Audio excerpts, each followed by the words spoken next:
What's up guys, John from Beyond ARTV. I like the different set that I'm filming in front of today. I figured I'd mix it up a little bit since I'm doing a movie review, and I figured maybe that needs a different background. I need to get some movie posters back here because I've definitely got plenty. I mean, I used to work in a movie theater, for God's sake. Today I'm here to talk about Jurassic World, the first installment in the Jurassic Park franchise since 2001's mistake, Jurassic Park 3. Featuring the talking dinosaurs that everyone's been bringing up recently. I mean, there were just really some low points in that movie, and I think that The Lost World was bad enough in parts, but Jurassic Park 3 just kinda stretched its luck and my patience. Even when I was younger, I kinda saw through some of the silliness in that film. Definitely had some high hopes going into Jurassic World though. Love Chris Pratt, of course, in Guardians of the Galaxy, although I was not a huge fan of the film as a whole. I know, differing opinions because you guys probably love it, but I did love him in Parks and Rec and some other stuff that I've seen him in through the years, so I was excited to see Chris Pratt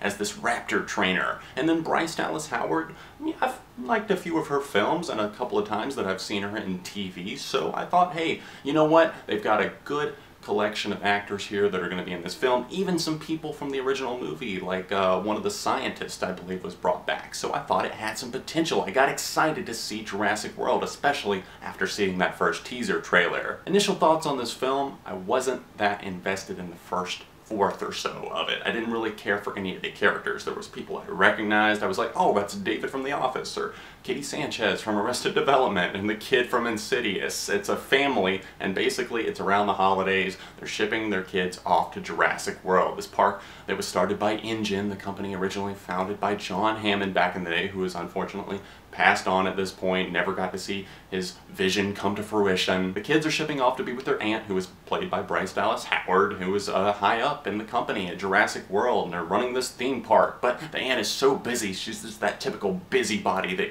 can't be bothered for anything. Oh, I don't have time for my nephews, I haven't seen them in 5 years, I haven't seen them in 7 years, who knows? That's the whole running thing, is that she's just really this uptight character who is supposed to be balanced out by Chris Pratt, kind of the more manly man who doesn't give any fucks about anything, and he's just kind of out there, and he's just like, you know what, you need to calm down. And it's like they're trying to force these two characters to have some sort of spark lit underneath them, and I didn't see that in the first few interactions I saw with them on screen. At first, when I'm thinking about Bryce Dallas Howard's character, I'm just thinking, this woman is a total bitch. She doesn't care about anything except for herself and making money and marketing the park. The whole plot of Jurassic World can be summed up in this. Basically, they're trying to attract more people, market themselves better. They've got all these researchers and investors coming into the park, and they're like, what can we do to spike interest in the park? Well, we can create a new dinosaur, a hybrid, basically completely modified, not made with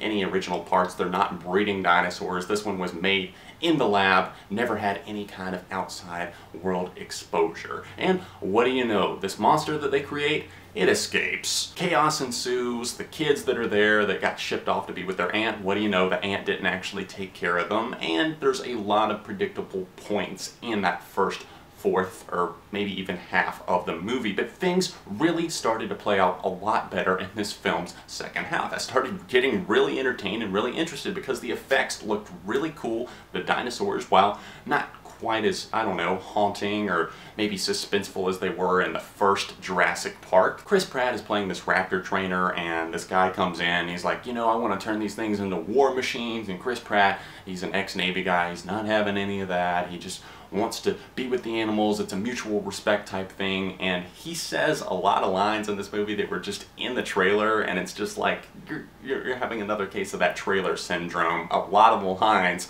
in the movie that were supposed to be like, they sounded like they would be really epic, were just kind of there. Realism is another thing that I wanted to talk about with this film, because there are some things that just didn't make any sense in this movie. Obviously, we're suspending our belief, it's a science fiction film, but there are some things that I have to kind of question. There's a scene where they stumble upon the two boys, that were supposed to be with their aunt, but they decided to take this thing out the gyrosphere. How is that gyrosphere, how would they ever allow that thing to just go out and roam about throughout the dinosaurs, not set on a designated course like magnetic or something? There's a strip underground where it can only go certain ways. You're telling me that you would let your consumers actually drive this little thing through all of these dinosaurs and the dinosaurs are miraculously not going to attack it? Later in the movie, the two kids stumble across the old park, some of the old Jeeps from the first film, and I was like, okay, that's actually really, really cool. I like that. Nostalgia factor.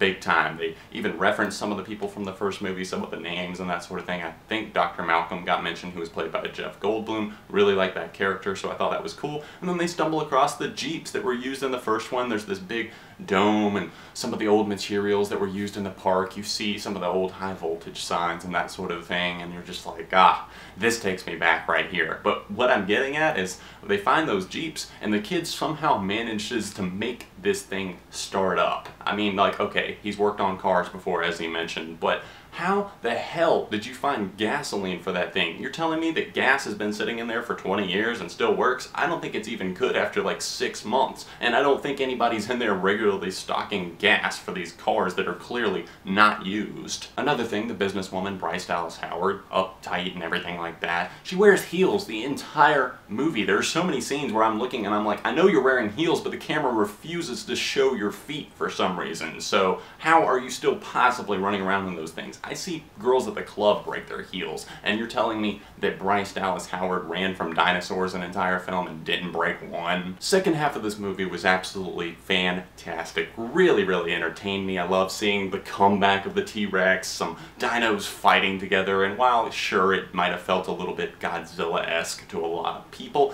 it's really entertaining, really gripping, and there were some things that I did not see coming. I liked the characters a lot more once things went south, once the dino escapes from its walls and everything like that and starts going on a killing spree, and Chris Pratt has to step up to the plate and pull everything together, get the kids, get everything back together. It does feel a little bit similar to the original film in some ways, but obviously, it's on a much bigger level because there were so many guests on the island. I'm sorry, but if you weren't entertained by this film's back half, then you probably were not a fan of the original Jurassic Park. There are so many thrills to be had, some good times, some intense scenes with really good cinematography and that sort of thing. I will say that the music wasn't exactly fitting in some parts, especially the epic da-na-na-na-na. They originally did that. They used it the first time. There weren't even any dinosaurs in the shot. It was just showing all these people out at Jurassic World in a theme park. I mean, they used it at the right time at the end of the movie, but still. If you can overlook a few things like a semi-forced romance that kind of grows on you with time, some bratty kids that might remind you of the kids from the first film, then you're probably going to have a good